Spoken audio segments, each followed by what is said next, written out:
হাদির ওপর হামলাকারীরা সীমান্ত দিয়ে ভারতে পালিয়েছে কিনা নিশ্চিত নয় বিজিবি। মস্তিষ্ক ছাড়া অন্য অঙ্গগুলো এখনও নিয়ন্ত্রণযোগ্য হাদির। ভারতে নিরাপদ আশ্রয়ে বসে জুলাই বিপ্লবীদের টার্গেট কিলিংয়ে লিপ্ত হাসিনা। ১৬ ডিসেম্বর ঘিরে আওয়ামী লীগের নাশকতার পরিকল্পনা আওয়ামী লীগের। পিলখানা হত্যাকাণ্ড ঘটাতে ভারতের কাছে সামরিক অভিযানের অনুরোধ করেছিল হাসিনা। গোপন তথ্য ফাঁস করলেন তৎকালীন সেনাপ্রধান জেনারেল আহমেদ। হাদিকে নিয়ে সিইসির কটূক্তি, বক্তব্যের ব্যাখ্যা চাইলেন জামায়াত আমির। এতক্ষণ শুনছিলেন সংবাদ শিরোনাম, এখন থাকছে বিস্তারিত। হাদির ওপর গুলিবর্ষণের ঘটনায় জড়িত হামলাকারীরা ময়মনসিংহ সীমান্ত দিয়ে ভারতে পালিয়েছে এমন তথ্য এখনও নিশ্চিত নয় বলে জানিয়েছে বর্ডার গার্ড বাংলাদেশ। তবে সম্ভাব্য সব দিক বিবেচনায় নিয়ে সীমান্ত জুড়ে তৎপরতা জোরদার করা হয়েছে। এদিকে রোববার রাতে বারোমারি এলাকা থেকে আরও এক মানব পাচারকারী বেঞ্জামিন চিরানকে আটক করেছে বিজিবি। তাকে ক্যাম্পে রেখে জিজ্ঞাসাবাদ করা হচ্ছে। এ নিয়ে এখন পর্যন্ত বিজিবি ৪ জনকে গ্রেফতার করেছে বলে জানান সেক্টর কমান্ডার। ইনকিলাব মঞ্চের মুখপাত্র ও ঢাকা ৮ আসনের সম্ভাব্য স্বতন্ত্র প্রার্থী শরীফ ওসমান হাদিকে গুলি করে হত্যাচেষ্টা মামলায় প্রধান আসামি ফয়সাল করিম মাসুদ রাহুল দাউদের স্ত্রী শাহিদা পারভিন শামিয়া শ্যালক ওয়াহিদ আহমেদ, অপর আসামি ফয়সালের ঘনিষ্ঠ বান্ধবী মারিয়া আক্তার লিমার ৫ দিনের রিমান্ড মঞ্জুর করেছেন আদালত। মামলার এজাহারে বাদী উল্লেখ করেন, আসামি ফয়সাল করিম মাসুদ রাহুল দাউদ সহ অজ্ঞাতনামা আসামিরা তৎকালীন সরকারের সাবেক প্রধানমন্ত্রী ও বাংলাদেশ আওয়ামী লীগের সভানেত্রীর নেতৃত্বে আওয়ামী লীগ ও এর অঙ্গ সংগঠনের নেতাকর্মীদের সঙ্গে যুক্ত ছিল। তারা হত্যা, গুম ও খুনের মাধ্যমে গণ-অভ্যুত্থান প্রতিহত করার চেষ্টা করেছিল। ইনকিলাব মঞ্চের মুখপাত্র ও ঢাকা ৮ আসনের সম্ভাব্য স্বতন্ত্র প্রার্থী শরীফ ওসমান হাদির ওপর হামলা বিচ্ছিন্ন ঘটনা। এ ঘটনার পর আইন শৃঙ্খলা পরিস্থিতির কোনো অবনতি হয়নি বলে মন্তব্য করেছেন প্রধান নির্বাচন commissioner CEC AMM Nasir Uddin. CEC বলেন, নির্বাচনের সময় দু-একটা বিচ্ছিন্ন ঘটনা ঘটে থাকে, এসব নতুন কোনো ঘটনা নয়।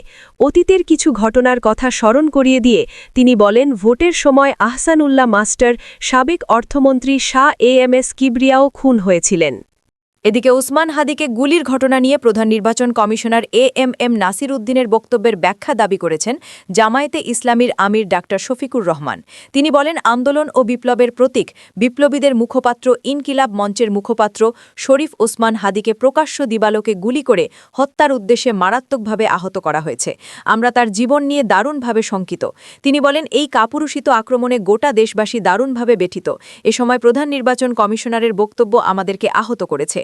জাতি তার এই বক্তব্য মোটেই ভালোভাবে গ্রহণ করেনি, অথচ তিনি একটি নিরপেক্ষ জায়গায় বসে আছেন। আমি তাকে বিনয়ের সঙ্গে অনুরোধ করব, আপনার এই বক্তব্যের ব্যাখ্যা দিতে হবে। যাদের মনে এই বক্তব্য দিয়ে দুঃখ সৃষ্টি করেছেন, এই দুঃখ দূর করার দায়িত্ব আপনার। আপনাকে প্রমাণ করতে হবে যে স্পর্শকাতর যে জায়গায় আপনি দায়িত্ব পালন করছেন তার জন্য আপনি উপযুক্ত। পতিত স্বৈরাচার শেখ হাসিনার প্রত্যক্ষ নির্দেশে কার্যক্রম নিষিদ্ধ ঘোষিত আওয়ামী লীগ আসন্ন ১৬ ডিসেম্বরকে কেন্দ্র করে দেশব্যাপী নাশকতার পরিকল্পনা হাতে নিয়েছে। নিরাপত্তার স্বার্থে পরিচয় গোপন রাখার শর্তে ছাত্রলীগের একাধিক স্রোত দাবি করেছে, ওই দিন দেশের ৬৪ জেলায় একযোগে ককটেল বিস্ফোরণ ঘটিয়ে পরিস্থিতি অস্থিতিশীল করার কৌশল চূড়ান্ত করা হয়েছে। স্রোতগুলোর ভাষ্য অনুযায়ী এই পরিকল্পনার মূল উদ্দেশ্য হচ্ছে নাশকতার দায় জঙ্গি গোষ্ঠী বা উগ্রবাদী শক্তির ওপর চাপিয়ে দিয়ে বর্তমান রাজনৈতিক পরিস্থিতিকে ভিন্ন খাতে প্রবাহিত করা। এতে করে আইন শৃঙ্খলা পরিস্থিতির অবনতি ঘটিয়ে রাষ্ট্রযন্ত্রকে চাপের মুখে ফেলা এবং আন্তর্জাতিক পরিসরে বিভ্রান্তিকর বার্তা দেওয়ার চেষ্টা করা হতে পারে। ছাত্রলীগের ওই স্রোতগুলো আরও দাবি করেছে, পরিকল্পনার অংশ হিসেবে গান পাউডার ব্যবহার করে অগ্নিসংযোগের ছকও তৈরি করা হয়েছে। তাদের ভাষ্য অনুযায়ী গুরুত্বপূর্ণ সরকারি বেসরকারি ভবন এবং বিভিন্ন স্থানে থাকা গাড়িকে লক্ষ্যবস্তু হিসেবে চিহ্নিত করা হয়েছে। ইতোমধ্যে প্রয়োজনীয় উপাদান সংশ্লিষ্টদের হাতে পৌঁছে দেওয়া হয়েছে বলেও তারা দাবি করেছে। স্রোতগুলো বলছে, এসব উপাদান ছোট ছোট দলে ভাগ করে রাখা হয়েছে, যাতে একসঙ্গে বড় ধরনের ঘটনা না ঘটিয়ে বিচ্ছিন্নভাবে আতঙ্ক সৃষ্টি করা যায় এবং পরে সেগুলোকে আকস্মিক বা জঙ্গি হামলা হিসেবে উপস্থাপন করা সহজ হয়। ছাত্রলীগের ওই স্রোতগুলো জানায়, সাম্প্রতিক সময়ে দলের বিভিন্ন অভ্যন্তরীণ অনলাইন গ্রুপ এবং এনক্রিপ্টেড যোগাযোগ মাধ্যমে এ সংক্রান্ত নির্দেশনা ছড়িয়ে দেওয়া হচ্ছে। জেলা ও মহানগর পর্যায়ের কিছু সাবেক নেতাকর্মীকে স্লিপার সেল আকারে প্রস্তুত থাকতে বলা হয়েছে বলেও তারা দাবি করেছে।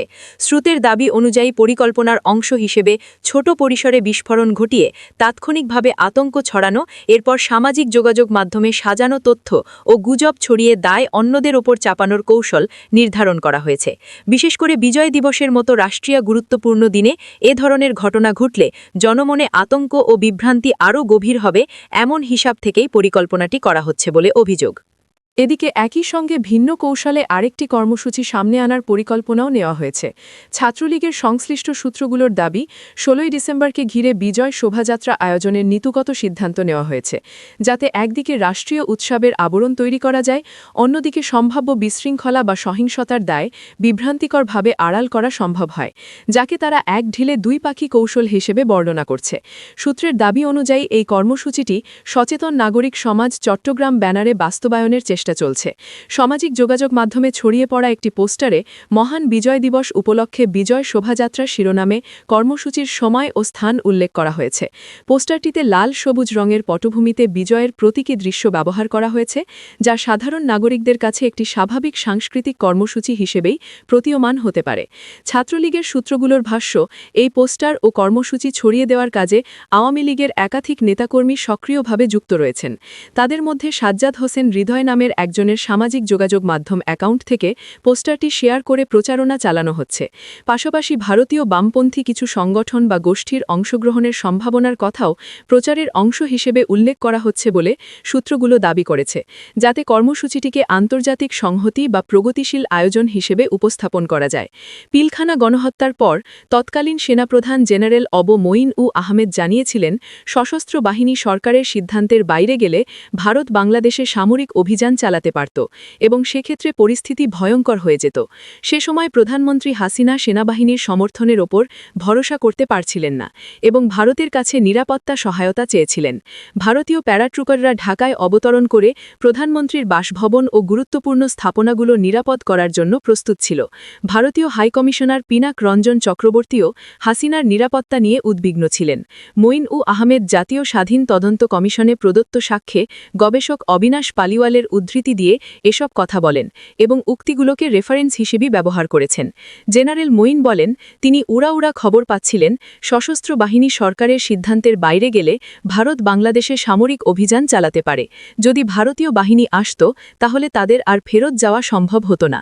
এবারের ঘটনা ঘটলে things would have been different হতো এবং তা আমাদের জন্য would have been very very bad হতো। হাসিনা নিজেকে হুমকির মুখে মনে করছিলেন এবং সেনাবাহিনীর সমর্থনের ওপর ভরসা করতে পারছিলেন না।